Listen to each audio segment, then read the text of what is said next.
Setelah putrinya berusia 10 tahun, Tuan Daniel melarang Nyonya Diana untuk bekerja karena perusahaan ekspor impor Tuan Daniel berjalan dengan baik.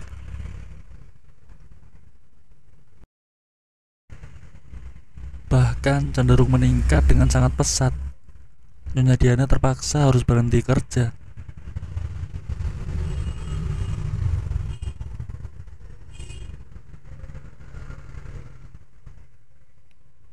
Walau usianya sudah 36 tahun, Nyonya Diana begitu sangat cantik, bikin betah orang melihatnya.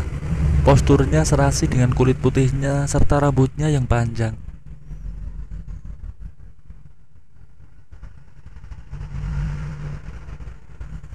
Aku sangat kagum dan sering curi-curi pandang pada Nyonya Diana majikanku saat mengantarnya. Demi melihat paras cantiknya, walau dia tahu, tapi tampak cuek saja.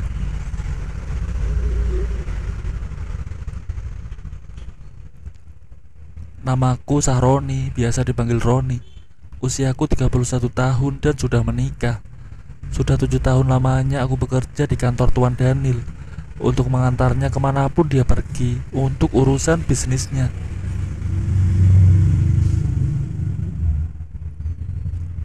Dulu aku sopir pribadi di perusahaannya.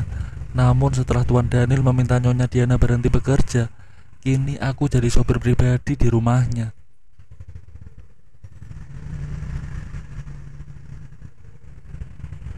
Berawal dari itulah akhirnya terjadi kisah tersembunyi antara aku dengan Nyonya Diana, istri majikanku, yang tidak pernah aku duga sebelumnya.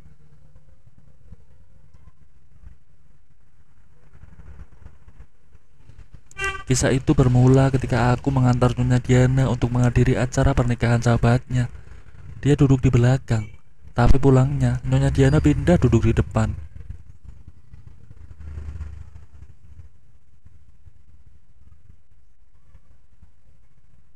Dia meminta aku untuk tidak langsung pulang. Nyonya Diana meminta aku masuk kota untuk keliling dan jalan-jalan. Kami berputar-putar beberapa kali.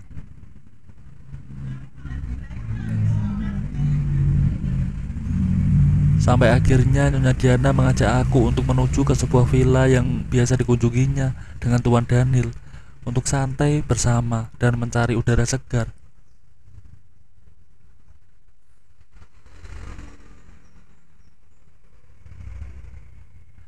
Namun ternyata sudah agak lama dia sebenarnya ingin curhat kepada aku. Sejak menikah, demi suaminya Nyonya Diana membatasi pergaulannya.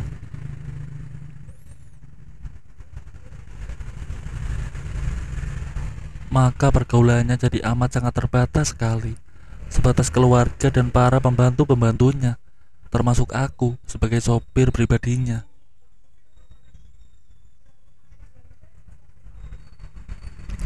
Sehingga ketika dia lagi suntuk karena ada masalah yang serius, maka akulah tempat curhatan hati Nyonya Diana untuk mencurahkan emosinya.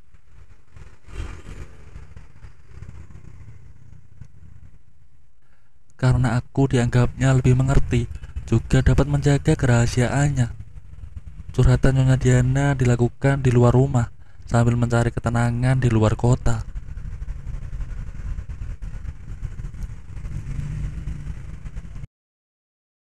Dan aku sangat kaget, yang itu disebabkan oleh kewajiban dari Tuan Daniel dalam bentuk perhatian dirasanya sangat minim. Nyonya Diana bisa memaklumi dengan kesibukan bisnis suaminya itu.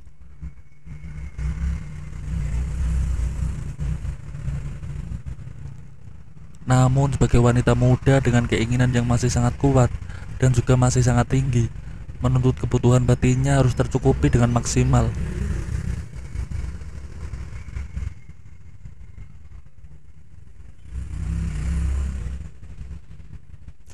Itu hanya bisa saya dapatkan cuma sekali atau dua kali dalam sebulan. Bahkan pernah juga tidak sama sekali, kata Nyonya Diana dengan kesal mengakhiri curhatannya.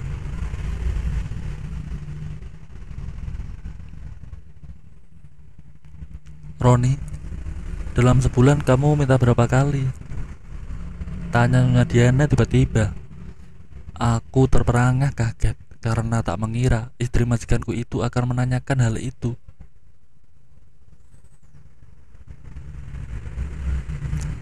Seminggu bisa sampai 2-3 kali. Memang kenapa Nyonya? Jawabku balik bertanya. Hebat kamu Roni, pasti bahagia istrimu.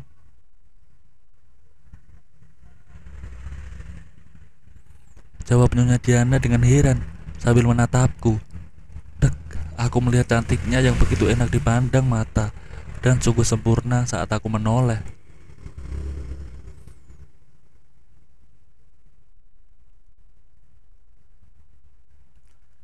Ya namanya bagian dari sebuah kewajiban. Mau gimana lagi? Tidak hanya materi, membahagiakan istri secara total itu juga penting. Begitu sebaliknya, jawabku.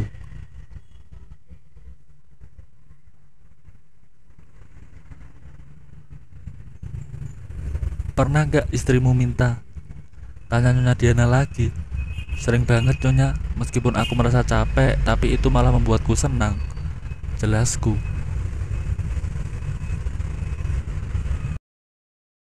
Kok malah senang? Kenapa kamu gak menolaknya?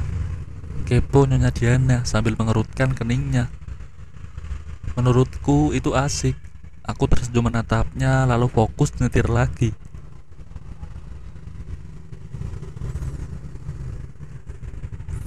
Lalu Nyonya Diana dia melamun sambil melihat ke samping. Sepertinya ada yang dipikirkan. Beruntung ya punya suami seperti kamu, jawab Nyonya Diana sambil melihat keramaian kota.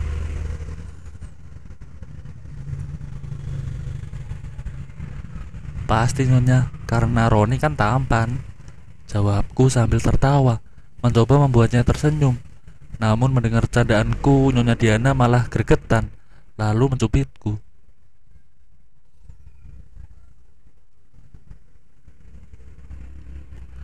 Aku hanya menahan sakit karena cubitannya yang tanpa ukuran.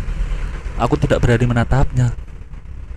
Kalau nggak tampan, Tuan Daniel sudah aku suruh cari penggantimu, jawabnya.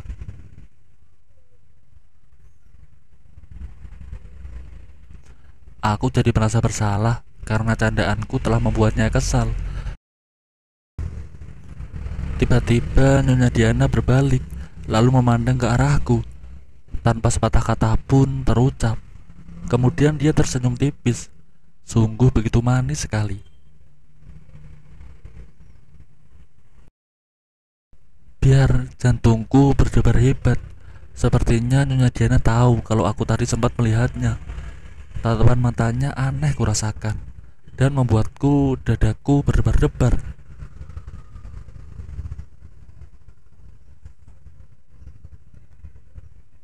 Apa Nyonya Diana tadi sengaja? Kataku dalam hati bertanya-tanya. Kemudian pandangannya kembali lurus ke depan menatap jalanan kota yang ramai.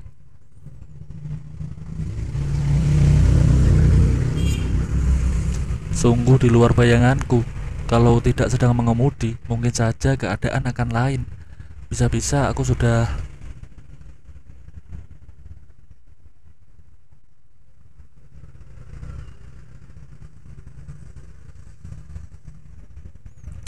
Maaf Nyonya Diana, kalau tadi Roni sudah terlanjur melihatnya. Ucapku memecah keningannya. Dengan jantung yang berdebar hebat, aku pun tidak berani menoleh.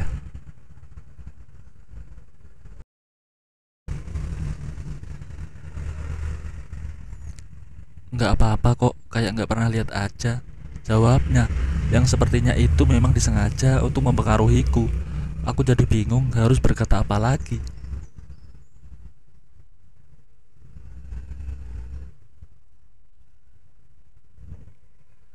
Hanya debaran hatiku yang kurasakan semakin tidak menentu. Sebagai seorang yang normal, keberanianku sedang diuji.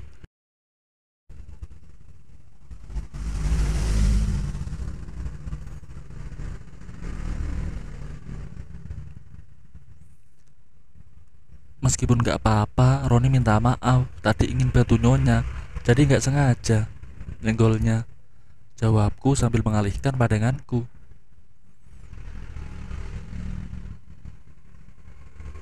Sengaja juga gak apa-apa kok kalau Roni benar-benar mau, ucap Nyonya Diana dengan serius, lalu menatapku dalam-dalam. Sungguh hampir pingsan mendengarnya.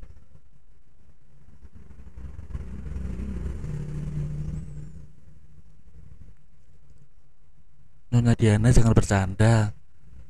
Aku tidaklah pantas buat Nyonya. Lagian aku nggak berani. Jawabku memastikan keseriusannya. Roni, kamu ini lugu banget. Dikasih izin malah nolak. Nggak suka ya sama ibu? Ya sudah kalau begitu, jawab Nyonya Diana yang kulihat mukanya tampak kesal.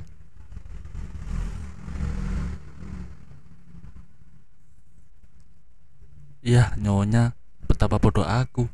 Nyonya Diana terlalu cantik untuk aku sia-siakan. Tapi apa benar Nyonya ikhlas denganku? Jawabku, lalu menoleh dengan memandangnya sekilas.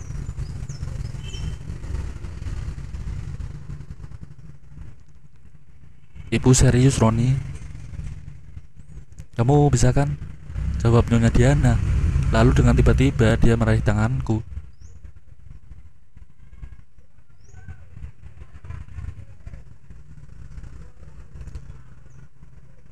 Kemudian aku sen ke kiri untuk menghentikan mobilku. Aku menatap wajahnya.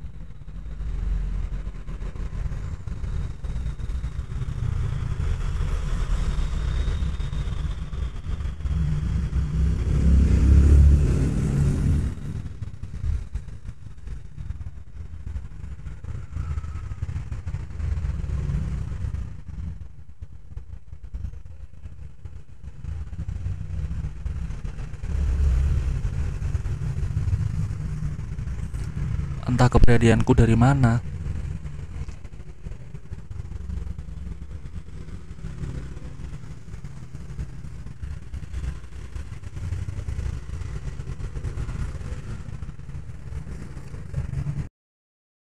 Rasanya sungguh sangat berbeda sekali. Rasa sepi Nyonya Diana yang terus melandanya begitu sangat mengganggunya. Mungkin aku dianggap solusinya.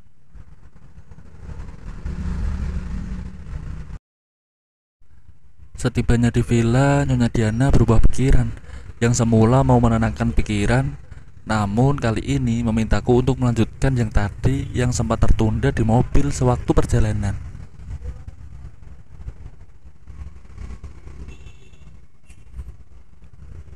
Sungguh aku tak menyangka keindahannya begitu membuatku merasa betah. Mendapatkan itu dari Nyonya majikan yang cantik jelita itu rasanya seperti mimpi.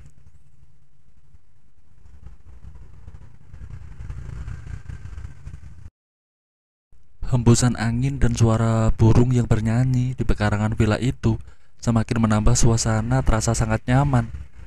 Nyonya Diana terus menyesuaikan dan mengikuti alurnya.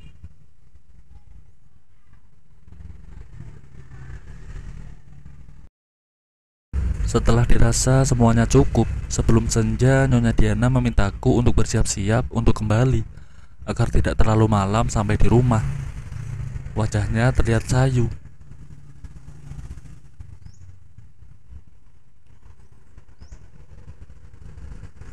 Namun senyum Nyonya Diana tersuging tampak sumringah. Saat aku melihat warna merahnya yang kini tampak memudar, aku hanya tersenyum dalam hati.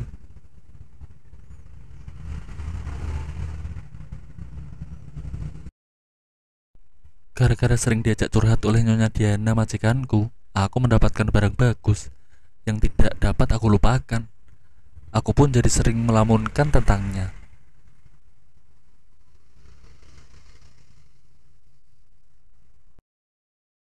Siapa yang salah ya?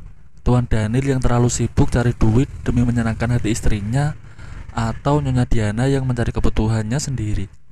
Batinku.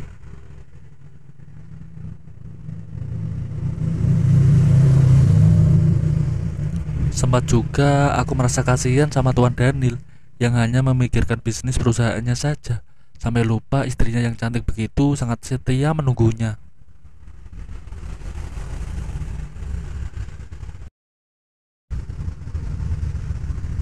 Setelah kejadian itu, Nyonya Diana sering bersikap manja kepadaku, dan itu semakin membangkitkan semangat kerjaku. Tiba-tiba lamunanku dibubarkan oleh Nyonya Diana.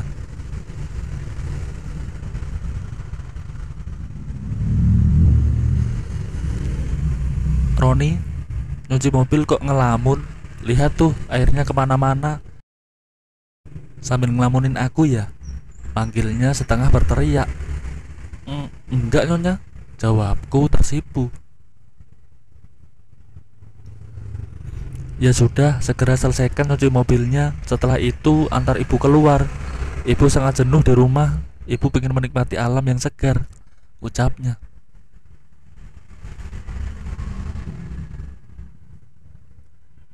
Tapi nyonya, Tuan Daniel, tanyaku dengan cemas.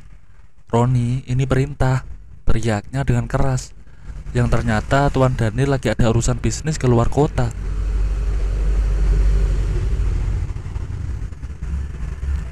Putrinya yang sedang menghadapi ujian harus belajar di rumah dan sedang ditemani pembantu.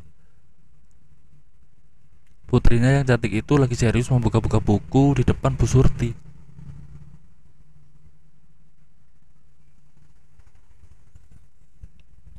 Tak lama kemudian, kulihat Nyonya Diana sudah siap berangkat. Dia memakai kemeja ungu dengan sel di lehernya. Aku tertegun melihat kecantikannya yang begitu sempurna di mataku.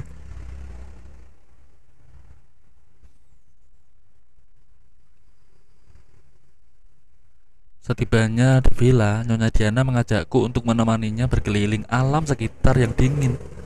Setelah beberapa saat lamanya, tampak keceriaan terpancar di wajahnya.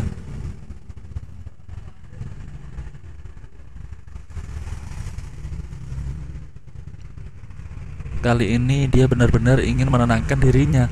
Kesejukan alam pegunungan memang membuat suasana begitu enak dan sangat nyaman, membuat hatinya merasa tenang.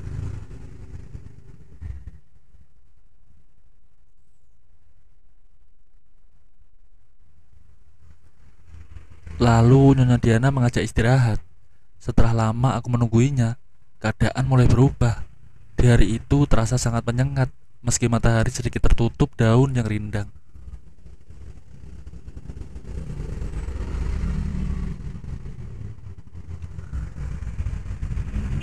Ayo cepetan Roni, jangan sok males-malesan begitu ah, ucapnya dengan manja. Sabar sebentar Nyonya, masih banyak waktu, jawabku dengan tak menghiraukannya.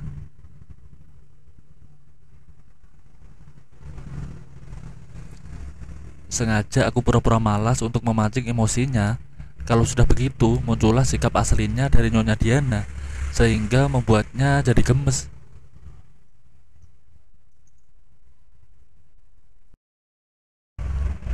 Nyonya Diana telah menaruh hatinya padaku begitu besarnya. Aku jadi merasa bersalah pada Tuan Daniel yang sudah lama memberikan fasilitas hingga aku bisa mencukupi keluargaku.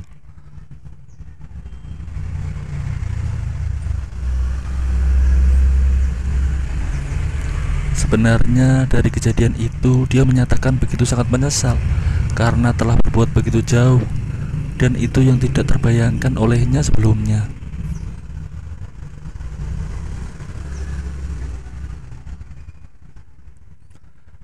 Nyonya Diana berjanji untuk tidak mengulanginya apa yang telah terjadi, karena bila ketahuan pasti akan menyakiti hati suaminya dan istriku kalau nanti juga mengetahuinya.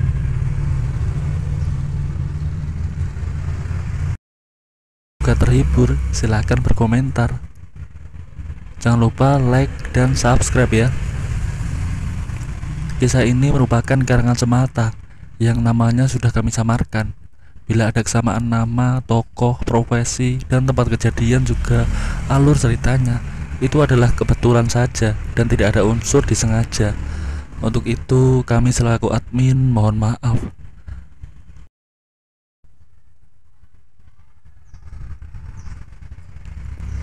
Terima kasih. Tunggu kisah menarik selanjutnya ya.